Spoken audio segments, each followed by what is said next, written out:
You're watching Capital City Sunday. Good morning. This week on Capital City Sunday, Wisconsin once again takes center stage as Trump's running mate J.D. Vance and the Harris-Walz campaign made stops in Eau Claire last week. Glad to be here in Wisconsin actually trying to persuade people to vote for us. We settle our political differences not through violence, but through our votes. Efforts on the ground for both campaigns as the battle for the upper Midwest begins, and as the latest Marquette Law School poll shows Vice President Harris and former President Donald Trump in a dead heat. Harris has now restored that back to the very competitive race. Marquette Law School Poll Director Charles Franklin joins us on the show to talk about how voters are responding to a change in the Democratic ticket. And with the race for Wisconsin's 3rd Congressional District becoming more competitive, I sit down with the 3 Democrats vying for Representative Derek Van Orden's seat.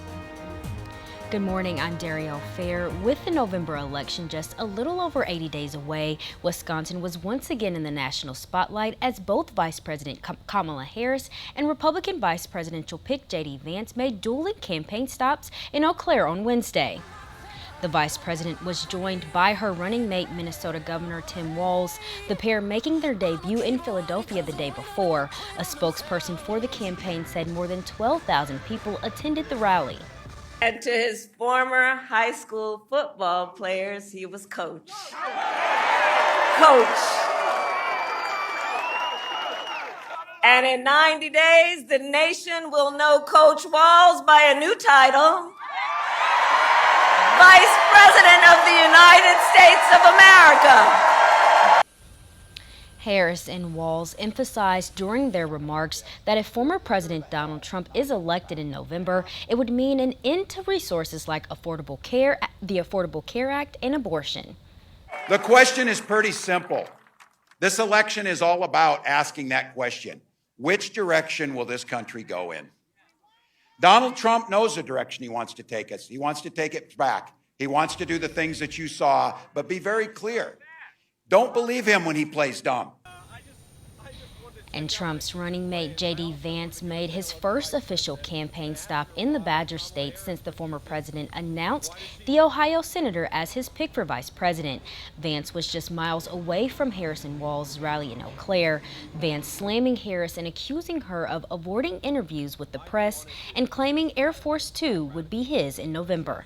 I talk to farmers, they don't want to hire illegal aliens. They would actually like to hire American workers and people who are lawful residents, but you cannot have a system that works for American farmers when you have 20 million people coming in here illegally. And by the way, a lot of them are competing with Wisconsin workers and Wisconsin people for jobs, driving down wages, making it harder for Wisconsinites to live the American dream. Vance attacking the Biden-Harris administration's immigration and health care policies. Now, former President Donald Trump did agree to debate Vice President Harris. ABC will host that debate, and it airs on September 10th. And a new Marquette Law School poll released on Wednesday shows Vice President Harris and former President Donald Trump in a tight head-to-head matchup. The poll surveyed Wisconsin voters, a pivotal battleground state. I sat down with the poll's director, Charles Franklin, to compare its results to voters nationwide. Joining me on the show today is Charles Franklin, Marquette Law School Poll Director. Charles, thank you so much for joining us on the show today. Thanks for having me. Charles, can you break down how Vice President Harris and former President Donald Trump are polling among registered voters here in Wisconsin? Have voters adjusted to the change from President Joe Biden to Vice President Harris? They have adjusted pretty rapidly. In terms of the horse race, Trump leads by 1 point, 50 to 49 with registered voters. With likely voters, Harris leads 50 to 49. And when you put the third-party candidates in, Harris is up by 2. So it's a very close race. Again, really to think about this, this is a restored close race. It was close with Biden back in June before the debate. But in other people's polling after the debate, Biden really fell off quite a bit. Harris has now restored that back to the very competitive race. So you spoke about the 52% of registered voters nationwide versus the 50% of Wisconsin voters you surveyed would choose Vice President Harris in a head-to-head matchup with former President Donald Trump. What factors may be impacting that 2% change? I think one thing you have to appreciate is Wisconsin really is a swing state, right? You would expect us to be closer than the country as a whole, and that's what we're seeing.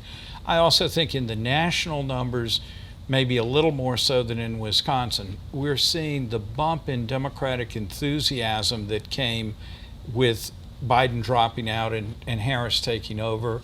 We're seeing Democrats being a little more likely to say they're absolutely sure they're going to vote in the national data. Why that is kind of open question, but it means that the national numbers are a point or two or three better than they are here in the state.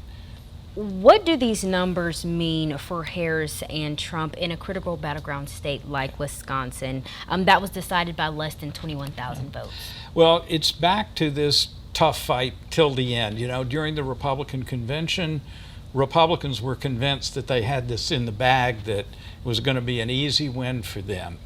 Then with Biden dropping out, that really changed that. And this 20-point jump in Democratic enthusiasm is playing a big role in that. But voters are also seeing Harris in ways that are very different from the way they saw Biden. Age is the most obvious thing, where in June, 76% said Biden's too old. Now, only 12% say that's true of Harris, but 60-ish% say that's true of Trump. So now it's Trump that's in a more difficult position there. Voter enthusiasm has been